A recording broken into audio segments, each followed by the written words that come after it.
reproductive organ.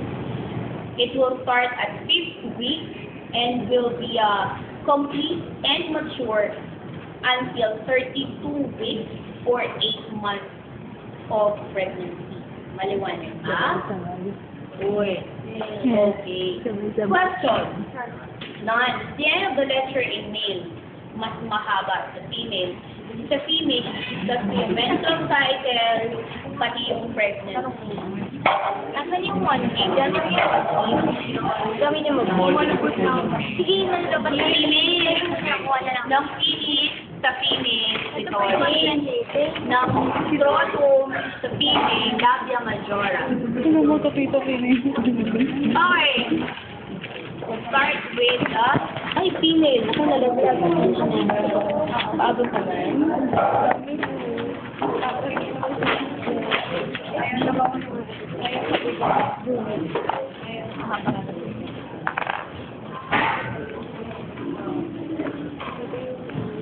Okay, for the female, mas mahaba yung female kasi mas marami siyang structures and functions.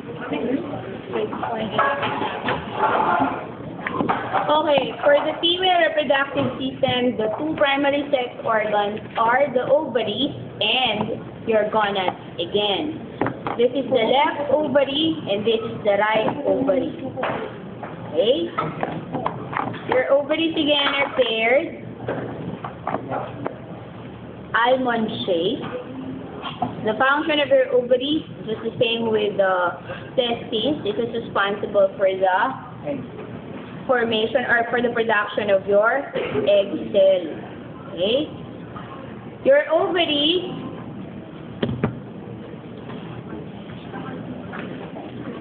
undergo cycle. This is your ovarian cycle. Nasaan ka? Ayan. Oh my God. Feeling itong mga to. Si Tony, nahiya pa. Oh my God.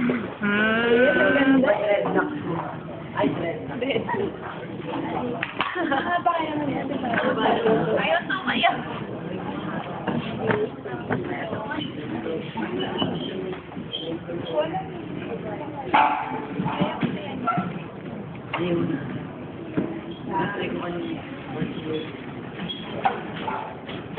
Aray, Gigi. Aray, sabihin.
Okay.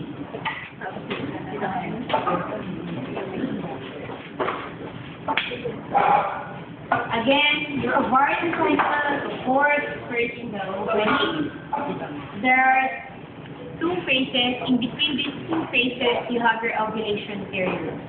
The pre-ovulatory phase is otherwise Wow, known mo as extensive the naman luteal natin. phase. The post-ovulatory phase is known as the luteal phase. The ovarian cycle is influenced by the hormones. Okay? During the pre-ovulatory phase, okay, the ovary is responsible for the production of your egg cells. Okay? The first cell produced is known as the primary oocyte.